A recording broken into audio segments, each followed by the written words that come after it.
amigos, dentro do ciclo orçamentário veremos agora a execução orçamentária e financeira. Já vimos a fase de elaboração, já vimos a fase de discussão e agora veremos a fase de execução. Terceira fase do ciclo orçamentário, acompanhem comigo aqui, dentro do ciclo orçamentário, a execução orçamentária e financeira. Eu gosto sempre de destacar onde nós estamos. Estamos aqui, ó, passamos pela fase de elaboração, passamos na fase de discussão, estudo e aprovação. Estamos aqui, ó, na fase de execução, que é o que nós vamos começar a falar agora para vocês. Em termos de importância, pessoal, não tenho dúvidas. Para efeito de prova, a gente é bastante transparente quando está estudando para o aluno. O que é mais importante para efeito de prova? É a fase de elaboração e a fase de discussão. Mas, claro que você tem que acompanhar, e você não vai dar bobeira por causa de, às vezes, de 1 hora de aula ou um pouquinho de leitura no PDF, de deixar de acertar questões de prova porque ela cai menos que as outras. Mas eu gosto de esclarecer isso para na hora que você for dar prioridades. Cara, prioridades é sobre elaboração e é sobre discussão. Pelo menos até o momento que a gente está gravando essa aula, conversando aqui, é o que mais as bancas examinadoras focam. Bom, primeiro vamos a uma importante diferença entre execução orçamentária e execução financeira. O que a gente está falando aqui faz é essa, faz de execução orçamentária e financeira. Vamos entender a diferença entre orçamentário e financeiro, que é comum fazer bastante confusão. O que é execução orçamentária? É a utilização das dotações dos créditos consignados na lei orçamentária anual. Aqui a gente está falando de dotação, aqui a gente está falando de crédito, quando a gente está falando de execução orçamentária. Quando a gente está falando de execução financeira, a gente está falando do dinheiro efetivamente. É a utilização dos recursos financeiros visando atender à realização das ações atribuídas às unidades orçamentárias pela lei orçamentária anual. Então, o que acontece? No que relaciona-se à execução orçamentária? A gente tem o crédito, que é possuidor de uma dotação ou autorização de gastos ou sua descentralização, está voltada à execução orçamentária, quando a gente fala em crédito. A gente costuma dizer que são duas fases da mesma moeda, crédito e recurso. E o recurso já está relacionado ao dinheiro ou saldo de disponibilidade bancária. Então veja que para que ocorra uma execução financeira, para que se pague com aquele recurso, você tem que ter antes uma previsão na lousa. Você precisa ter uma execução orçamentária, primeiro, tem lá o empenho que vai passar na parte orçamentária, até se chegar no pagamento, que vai ser efetivamente o desembolso financeiro. Então eles caminham em conjunto, execução orçamentária e execução financeira. Não pode haver uma execução financeira se não tiver antes uma previsão orçamentária. Então esse quadro é importante para você começar entendendo a diferença entre crédito e recurso, entre execução orçamentária e execução financeira. Começando a tratar do assunto, a gente pode falar do seguinte, começando a falar lá na Constituição Federal. O que ela trata lá sobre o relatório resumido da execução orçamentária, lá no artigo 65, parágrafo 3º. Ela diz o seguinte, ó, o Poder Executivo publicará, até 30 dias após o encerramento de cada bimestre, relatório resumido da execução orçamentária. O que eu vou destacar para você aqui nesse dispositivo? Ó. Primeira coisa, que nós estamos falando aqui do relatório resumido de execução orçamentária. A gente tem lá na Lei de Responsabilidade Fiscal, ela fala de 2 relatórios. Ela fala do relatório resumido de execução orçamentária e fala do relatório de gestão fiscal. No aspecto constitucional, a gente só tem a previsão do relatório resumido de execução orçamentária, sendo que a LRF também, em relação a esse relatório, ela vai discriminar, falar o que vai ter, etc. Mas na Constituição só temos sobre o relatório resumido de execução orçamentária e só temos isso aqui, ó, que o Poder Executivo publicará até 30 dias após o encerramento de cada bimestre, relatório resumido de execução orçamentária. Cuidado para não confundir com o RGF, o relatório de gestão fiscal. Destaco também a parte que o Poder Executivo publicará. Então, ele não é publicado por todos os poderes, apenas pelo Poder Executivo, diferente também do RGF. Destaco também esse prazo, ó, que ele publicará até 30 dias após o encerramento de cada bimestre. Portanto, o relatório resumido de execução orçamentária ele é bimestral, diferente do RGF, que é quadrimestral. Aqui eu estou focando no que está na Constituição, mas eu estou trazendo para vocês a comparação com o RGF, que é o que pode aparecer também na sua prova, algumas alternativas versáteis sobre o RGF, tentando te confundir.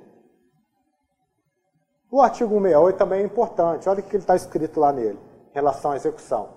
Os recursos correspondentes às dotações orçamentárias, compreendidos os créditos suplementares e especiais, destinados aos órgãos do Poder Legislativo e Judiciário, do Ministério Público e da Defensoria Pública serão entregues, destaco aqui, até o dia 20 de cada mês, em duodécimos, na forma da lei complementar que se refere ao artigo 65, parágrafo 9. O que quer dizer esse dispositivo? Pessoal, a gente sabe que os poderes têm autonomia, o Legislativo, o Judiciário, também o Ministério Público, a Defensoria Pública também, que tem aquela sua autonomia dentro do que prevê a Constituição Federal. Mas quem efetivamente arrecada, quem tem a chave do cofre, que a gente costuma dizer, é o Poder Executivo.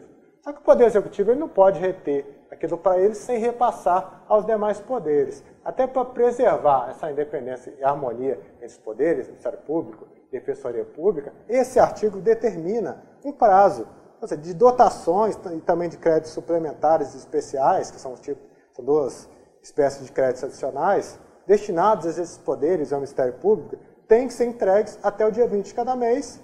De que forma? Em forma de duodécimo.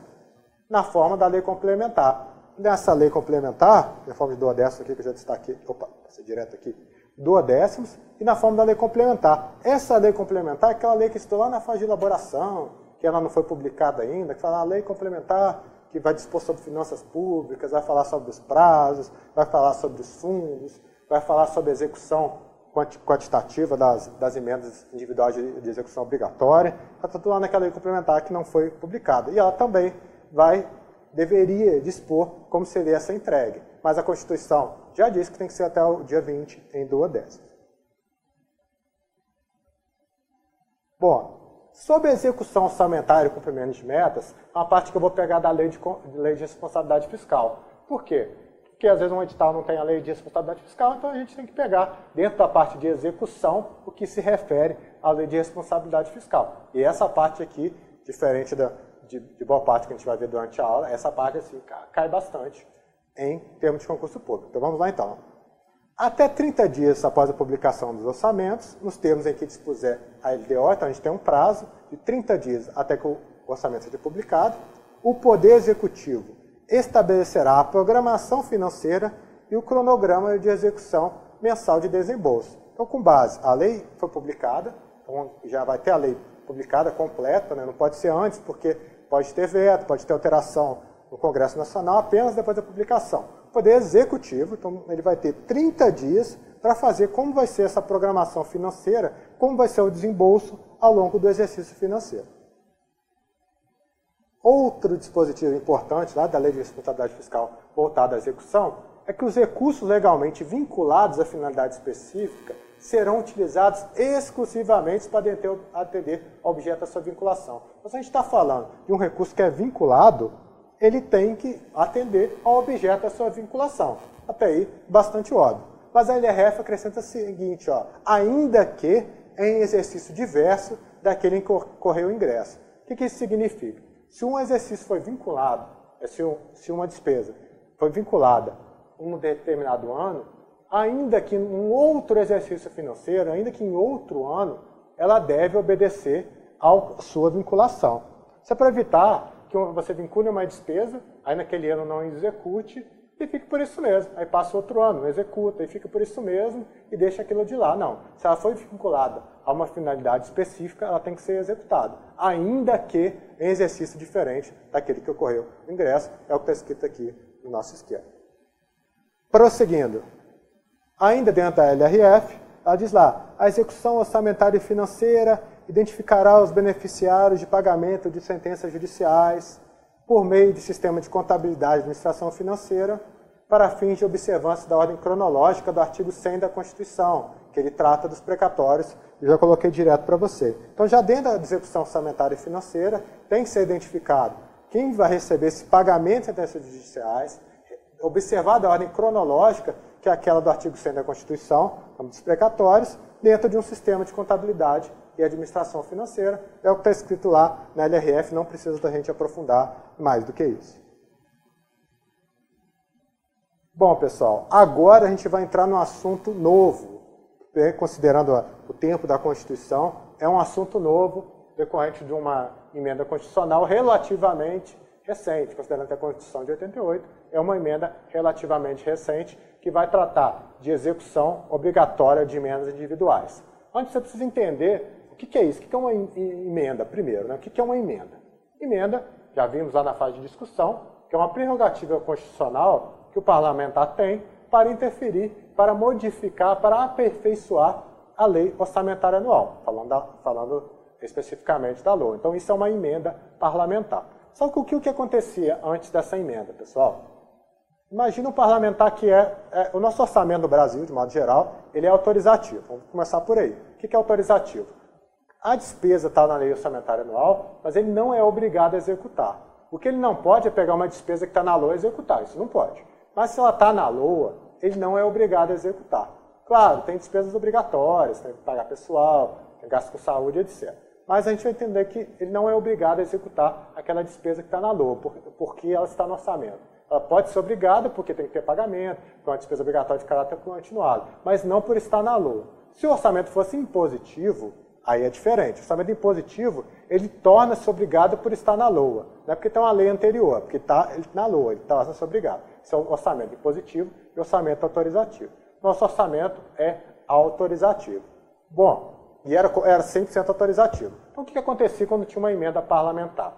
Assim como as outras despesas, a emenda parlamentar poderia ser executada ou não.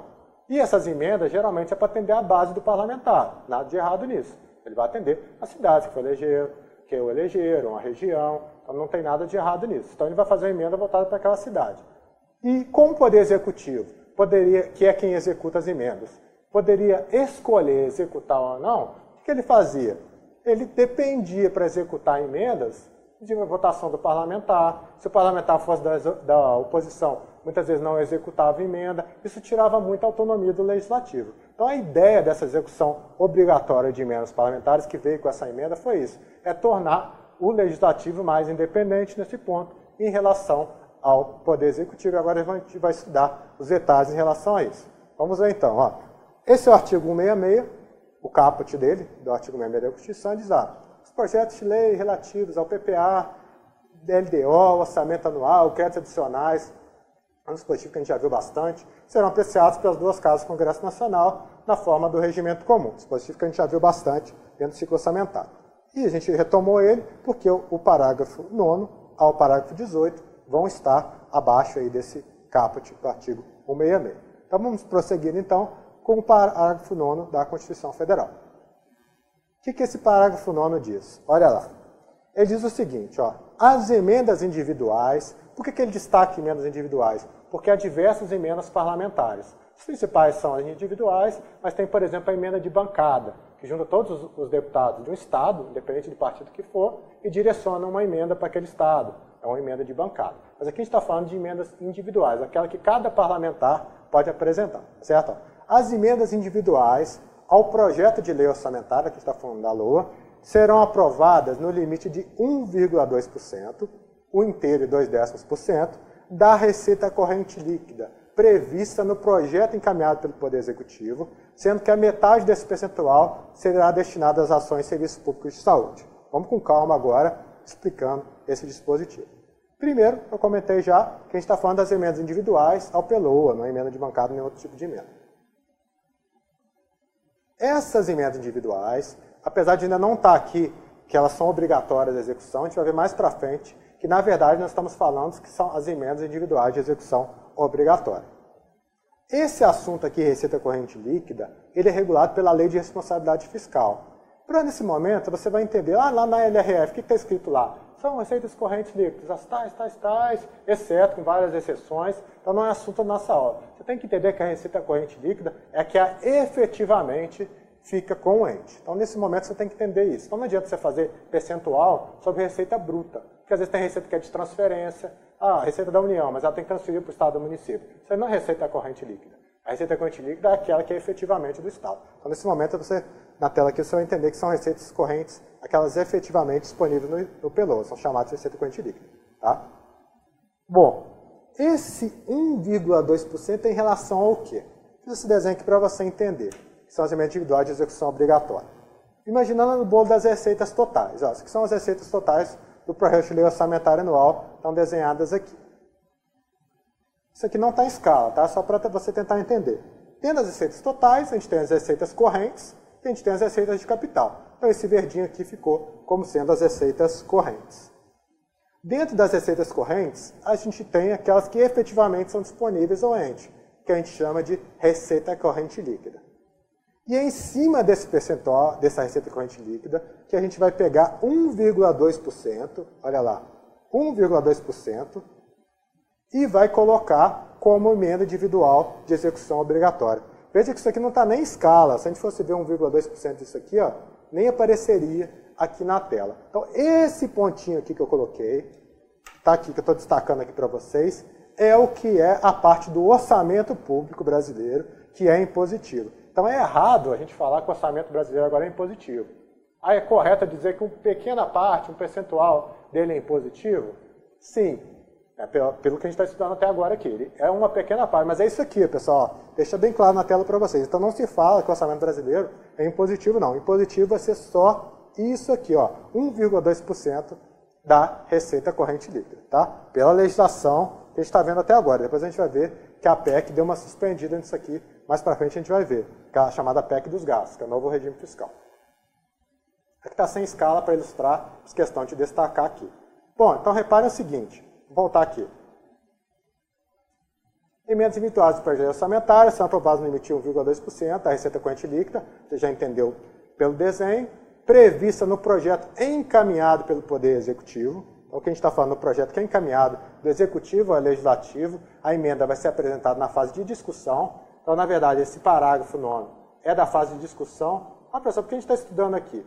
Porque de todas essas da emenda, de todos os dispositivos novos, é o único que fala lá da fase de discussão. E vai ser importante a gente ver ele agora aqui para compará-lo com os outros dispositivos que falam da execução. Então, só essa parte, 1,2%, sendo que a metade disso, então, essa daqui, não dá nem para colocar, a metade disso tem que ser destinada a ações e serviços públicos de saúde. Então, desse 1,2% da RCL, 0,6% tem que ser destinado à saúde, os outros 0,6%, tá, dentro da lei, pede a alocação livre por parte do parlamentar. Então a gente vai perder mais tempo nesses primeiros, que são os mais importantes, tá, gente? Parágrafo 10.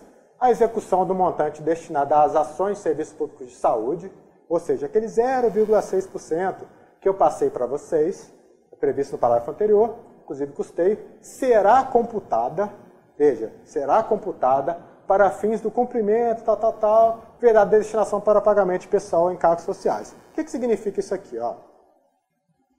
Quando eu falo que aqueles 0,6% serão computados para o limite mínimo de saúde, eu estou dizendo o seguinte, ó, que essas emendas estão dentro do limite.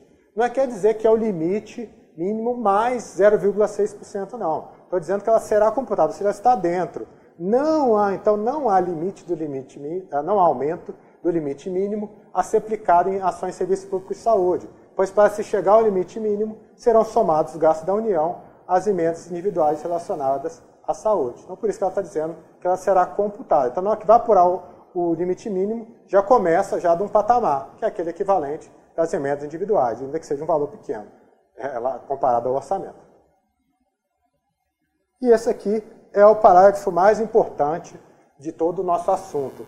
É o parágrafo 11. Ele vai dizer o seguinte, olha lá, ó. É obrigatória a execução orçamentária e financeira das programações a que se refere ao parágrafo 9 desse artigo. Quais programações? Aquelas que a gente estava falando, que é 1,2% da RCL, que o parlamentar pode fazer como emenda. Em montante correspondente a 1,2%, que estava escrito lá, 1,2%, quiser ler assim, da receita corrente líquida, mesmo termo utilizado, realizada no exercício anterior, conforme os critérios para execução equitativa da programação definida na lei complementar, que a gente já comentou. Então vamos começar pela parte de trás. Ó. Execução equitativa. O que é execução equitativa? É aquilo que eu já falei para vocês. É uma execução de forma equilibrada, não importa se o parlamentar é da situação, não importa se o parlamentar é da oposição. Essa execução tem que ser equilibrada, tem que ser equitativa. E quem vai falar como vai ser essa execução equitativa, novamente, vai ser a Lei Complementar de Finanças Públicas, que ainda não foi editada, lá do artigo 65, parágrafo 9.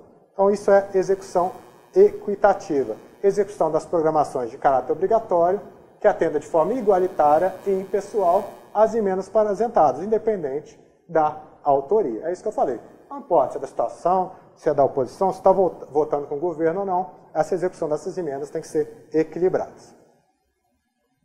Veja o seguinte, quando a gente está aqui no parágrafo 11, a gente está falando de uma execução obrigatória do montante 1,2% da RCL, igual ao parágrafo 9º. Mas aqui é da realizada no exercício anterior. Veja só, ó, destaquei aqui embaixo.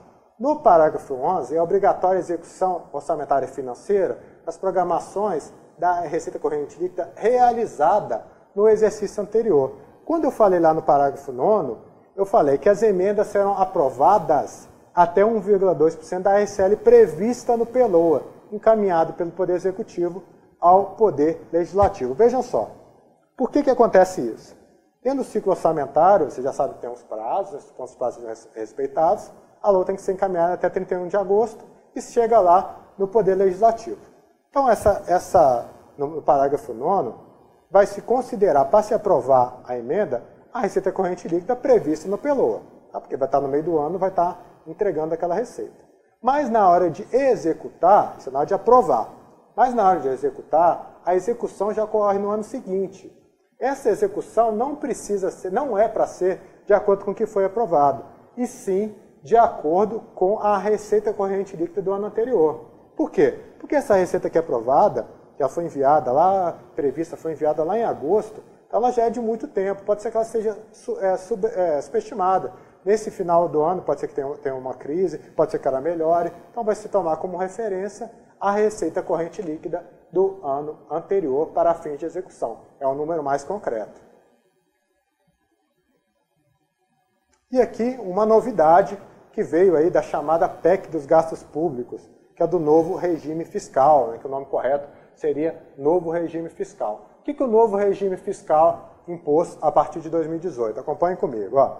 Lá na DCT, no artigo 111, a partir do exercício financeiro de 2018, até o último exercício de vigência do novo regime fiscal, que é esse aí que veio da PEC dos gastos, a aprovação e execução previstas no parágrafo 9º, artigo 11 do 166, que é isso aqui que a gente está vendo, ó, corresponde ao montante da execução obrigatória para o exercício de 2017, corrigido na forma do estabelecido pelo tal. Esse tal aqui que foi estabelecido, ele diz o seguinte, ó, como que vai ser estabelecido?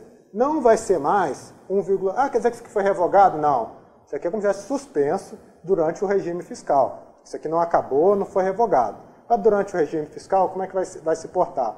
Em vez de ser 1,2% da RCL realizada no exercício anterior, ou 1,2% da RCL prevista no PELOA, vai ser da seguinte forma, a partir de 2018. Vai ser o que estava de emenda no exercício anterior, mais o IPCA de 12 meses. Então vai ser um crescimento apenas incremental em relação às emendas, apenas no que for em relação à inflação. E essa inflação, como é que ela vai ser medida pelo novo regime fiscal? Ela vai ser medida nos últimos 12 meses até junho do ano de elaboração do PELOA. Sei que, pessoal, é pesado, é complicado de entender, é por isso que até não está caindo em provas ainda. Essa parte do regime fiscal ainda é mais nova ainda. A parte de emendas é nova, mas não é tanto, é relativamente nova pela Constituição, mas não é tão nova assim, porque é mais complicado mesmo. O examinador pode querer cobrar alguma coisa disso aqui e ele próprio se perder. Então, o que é a conclusão que a gente tem aqui? Olha só, a partir de 2018, a aprovação e execução das emendas individuais, em vez de ser tudo que a gente falou até agora, como é que vai ser? O que foi aprovado como emenda no exercício anterior, mais o IPCA de 12 meses, ó, tomado de junho de um ano a junho do outro. Deu IPCA aqui, ó, vou dar um exemplo. IPCA nesse período deu 5%, tá? Só para exemplificar. Então vai ser o valor da emenda que foi aprovada, a emenda que pode ser obrigatória, no ano anterior, e mais 5% corrigido pelo IPCA. Sei que é complicado, pessoal, é um assunto difícil para engolir, mas vamos prosseguir.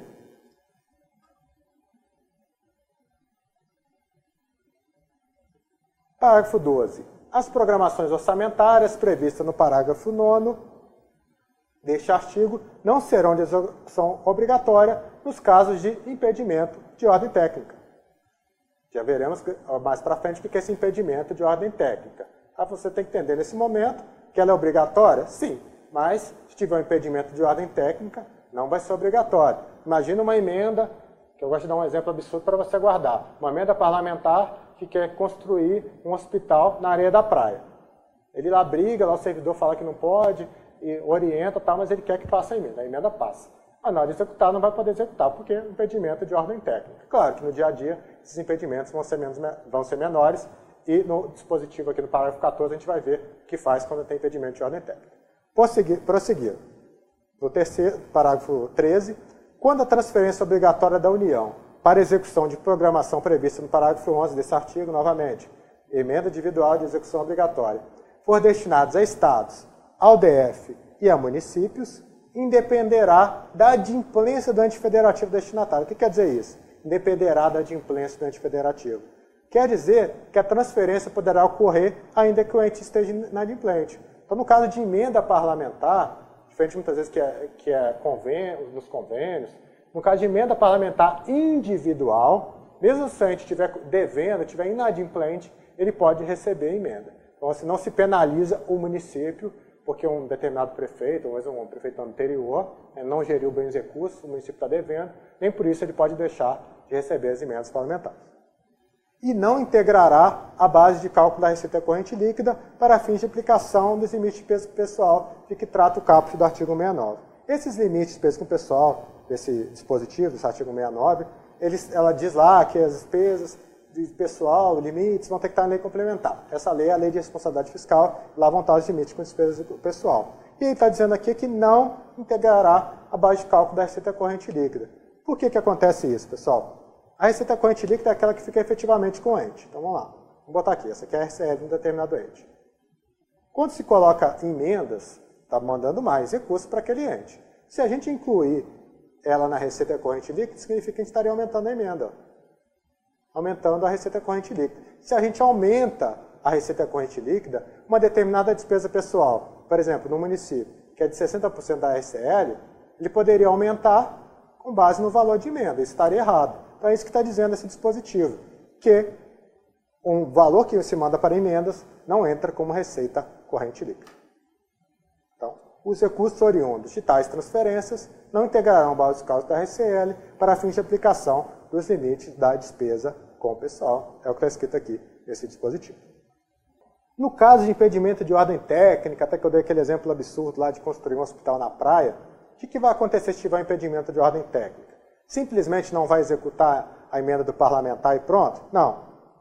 Vamos ter uma determinada situação que vai tentar se corrigir esse tipo de problema, esse tipo de impedimento de ordem técnica. Então vamos lá. No caso de impedimento de ordem técnica, no empenho da despesa que integra a programação, na forma do parágrafo 11 desse artigo, ou seja, emendas individuais de execução obrigatória, serão adotadas as seguintes medidas.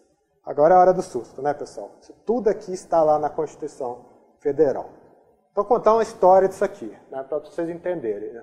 A nossa Constituição chegou num nível de detalhamento absurdo que não é função de uma Constituição. Não só nessa parte, mas em várias outras partes, a Constituição entra num nível de detalhamento muito grande. Mas nesse caso específico, o que aconteceu?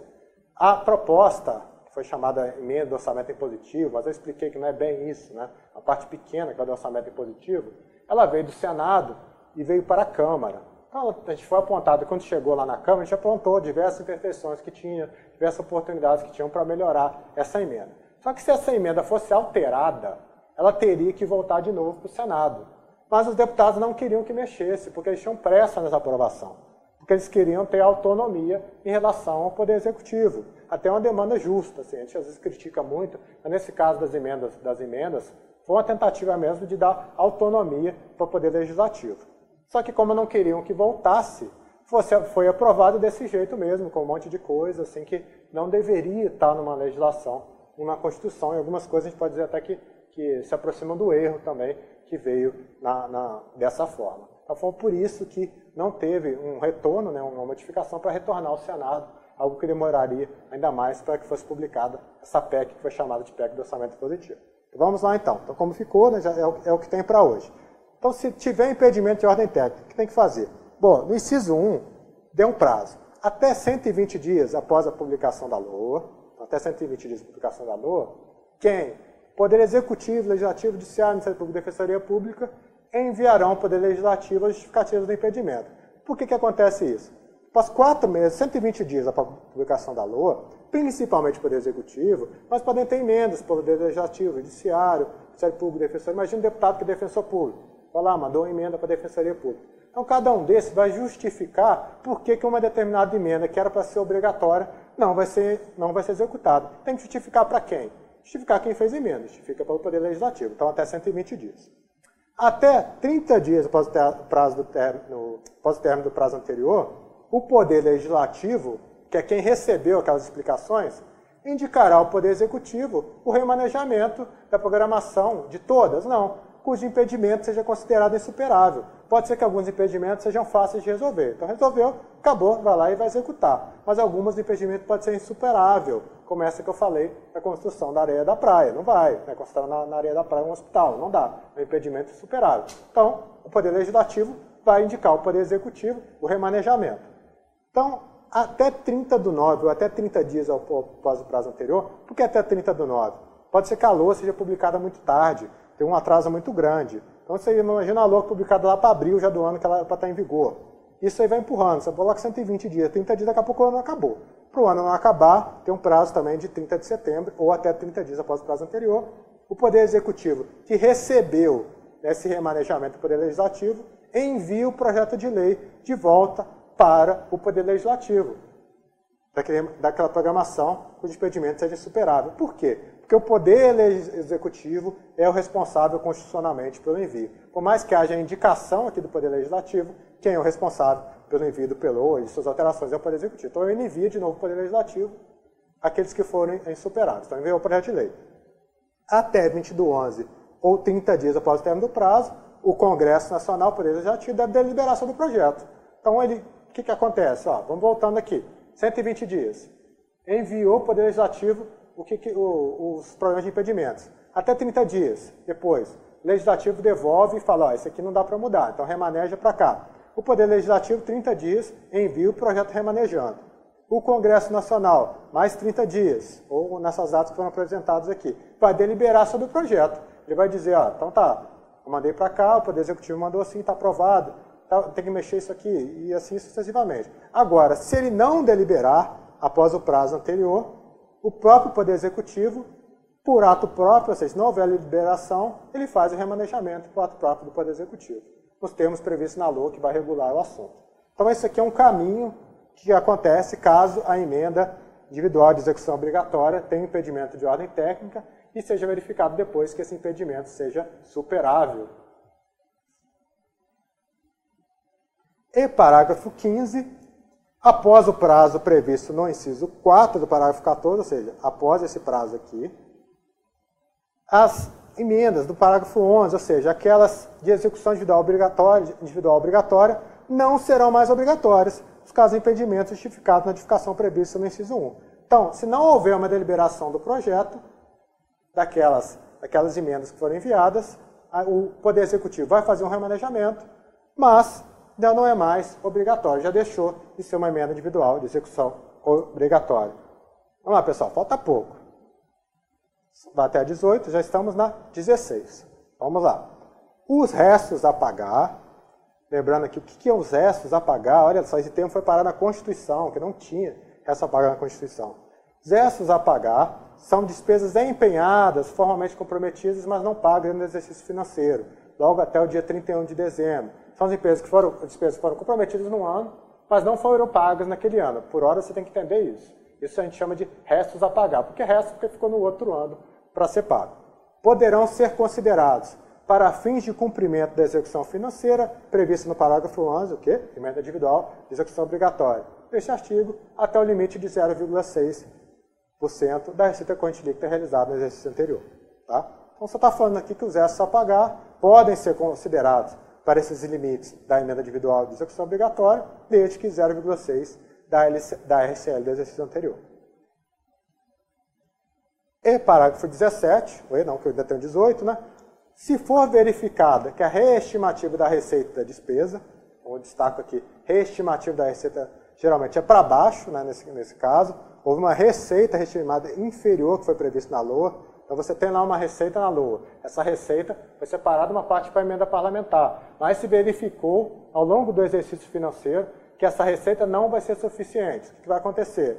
Aqui, receita da receita da despesa, aqui está até um erro na Constituição, porque a receita não é reestimada, ela é fixada, mas está aqui, ritmo da receita da despesa, poderá resultar no não cumprimento da meta de resultado fiscal. A meta de resultado fiscal parece que é um conceito muito fora do que a gente está estudando, não.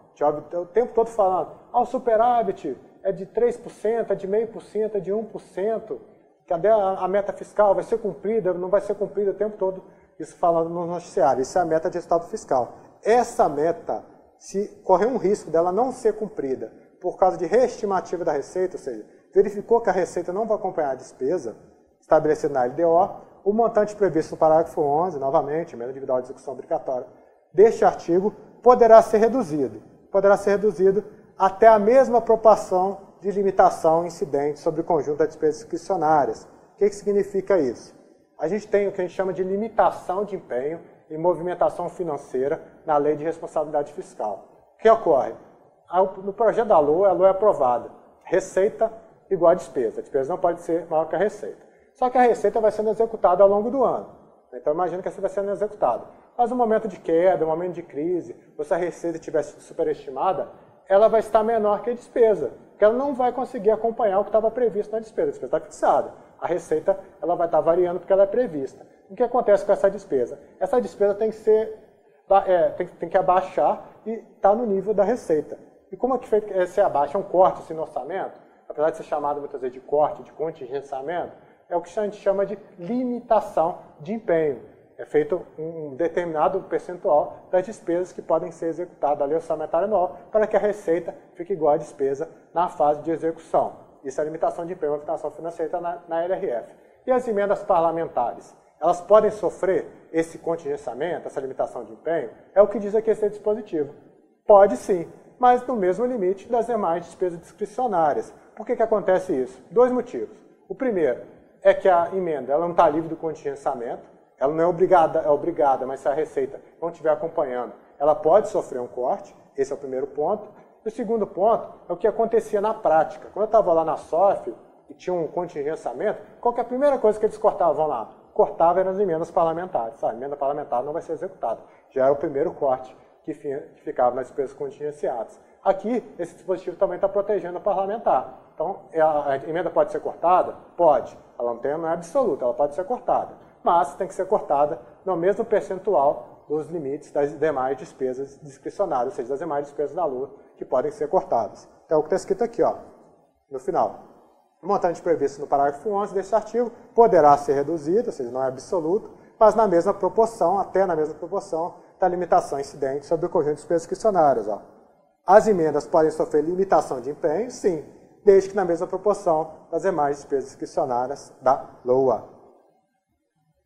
E, finalmente, o parágrafo 18 já trata de alguns assuntos aqui que a gente já comentou, e ele define o que é o que ele considera como equitativo, uma execução equitativa. Considera-se equitativa, já até comentei com você em outro ponto da aula, a execução das programações de caráter obrigatório, essas emendas individuais de execução obrigatória, que atenda de forma igualitária e impessoal as emendas apresentadas, independente da autoria, ou seja, preservando a independência do parlamentar, mesmo ele sendo da situação, ele não depende de votar com o governo para ter uma emenda executada, e muito menos ele sendo da oposição também. Então, não importa se parlamentar da base governista da oposição, pois a execução das emendas individuais deve ocorrer de forma igualitária e impessoal. Pessoal, é isso que eu tinha para passar para vocês sobre execução. Isso aqui é uma aula pesadíssima, talvez uma das aulas mais pesadas do curso. A Constituição entra num nível de detalhamento muito grande, mas é como eu disse, o conforto que eu tenho para vocês é que até o momento ainda não está sendo muito cobrada, tirando a parte da LRF, que cai bastante, que tratou lá a parte de execução de metas, é uma parte que não tem sido cobrada bastante. E que eu acho bastante interessante para ser cobrada, principalmente do parágrafo 9º ao parágrafo 11, que fala dessa parte mesmo da execução obrigatória, a parte que deveria ser somente a parte constitucional. Depois, o que vem depois poderia estar até mesmo numa lei complementar, não precisava estar na Constituição, mas está na Constituição, então a gente precisou estudar também essa parte dentro da parte de execução orçamentária e financeira. Valeu, pessoal, um forte abraço, até o próximo encontro.